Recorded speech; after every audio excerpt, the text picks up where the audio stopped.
Afternoon. Jerome Taylor to Peterson, and the first delivery to Peterson is well up. He bowled him all over the shot, middle stump out of the ground. No, it's not the middle, it's the off, I think. Magnificent delivery from Taylor. Celebrations for the West Indies, celebrations all around the ground. Peterson has gone for one, and what a blow for the West Indies. 12 for 3 England. Sabina Park's come alive. Away goes Taylor, elbows jutting, muscular, bowls just outside there without appealing for a catch behind. No finger's gone up now, and Strauss is out. And England are in a really seriously large hole now. They're 20 for 4, the captain out for 9. So it's the rampant Taylor. Comes into bowl to the right-handed Collingwood from close to the stump. Cuts it back and bowls him. Oh. No, yes he has. They're running for some reason. Collingwood doesn't realise he's out, as Flintoff had to break the news to him. Taylor and bowls. Ball comes back and bowls him.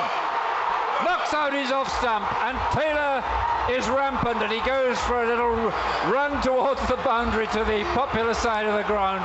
A sea of happy humanity itself. Taylor followed by the whole West Indies team in mutual celebration, and England are in ruins. Pryor, bowled Taylor, 0. England 23 for 6. Taylor 5 for 11. Broad settles over his bat again. Ben comes in, bowls to him, left-handed across. Turned away, he's out, caught it short leg. He turned it straight to him, and England are 26 for 7. The enormous Ben leaps around, then bends down to accept the high fives, as very slowly Broad goes creeping off the ground. And dear me, what an absolutely chaotic situation this is for England. They're 48 behind at 26 for 7 on the 4th afternoon. This is as dire a situation as any England team has ever found itself. Here comes the mountainous Ben again, and bowls, and appeals for LBW. He was playing, he's out. Side bottom is out, and on reflection it hit him, I think, in line. Side bottom's waiting. Maybe he's hoping that he can... He's sent for the replay. He has he? He took that decision. They're waiting again for the decision to be relayed for the umpire. There we go, he's out. Off goes Edwards. Bowls, and he's got a appeal there before McGarrett's gone. Has it bowled him? It has bowled him. It looked for a moment as if it hit him on the back leg, but Flintoff's gone having a swipe. And there we go. The 9th wicket goes down. England are in all sorts of trouble. They're going to lose by an innings. Flintoff, well, in a hopeless situation, trying to heave that away over the leg side. It's a wicket for Edwards. And with Flintoff goes any hope that England have, I suspect, of avoiding an innings defeat unless Harmison can thrash a few. This is a sweep from Harmison, and he's bowled him. It's bowled him. It's all over. Bowl behind his legs. Ben grabs a stump. West Indies celebrate.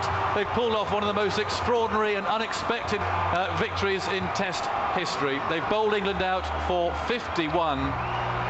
What an extraordinary transformation this game has become this afternoon, but they've done so on the 4th afternoon before tea. It's a football. After bowling England out for just 51. They've lost by an innings and 23 runs.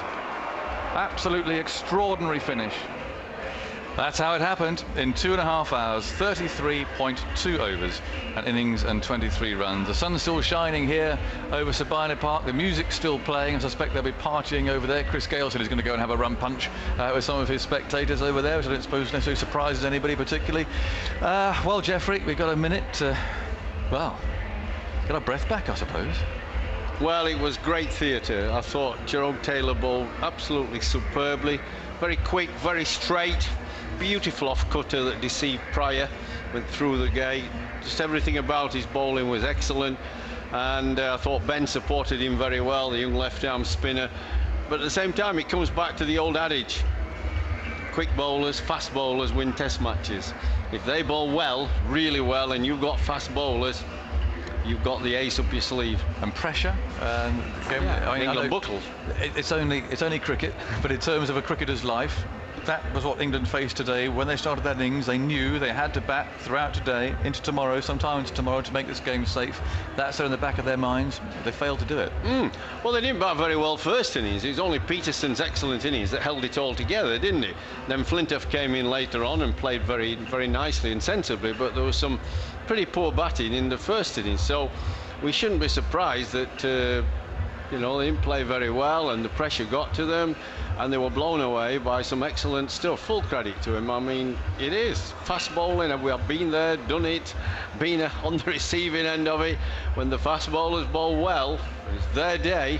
If you're not up to the task, you know, it comes very quickly, like theatre. It's dramatic.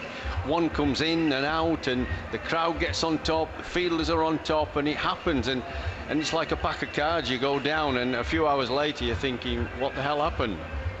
We'll be thinking that for a while. I think Geoffrey Boycott and I will be doing our podcast shortly, in which we'll reflect at greater length on what we've seen here today. Just a last thought, there's a huge party in our hotel last night for Bob Marley's birthday. Goodness knows what there's going to be tonight to celebrate West Indies' famous victory here. Just where we're going to say farewell to you all. I hope you've enjoyed the coverage. I don't suppose it's cheered too many ignorant supporters, frankly, to have heard that on our chilly winter's evening.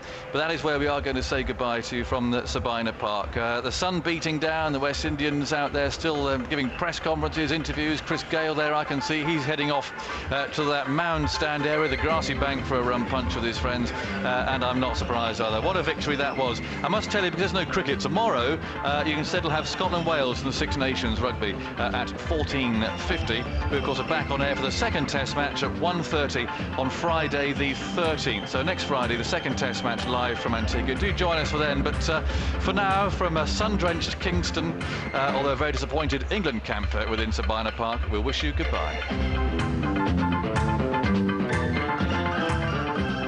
The Test Match special commentators were Jonathan Agnew, Christopher Martin-Jenkins and Tony Cozier. The summarisers were Sir Geoffrey Boycott, Sir Viv Richards and Vic Marks. The scorer was Adriel Richard, and the producer in Jamaica was Adam Mountford.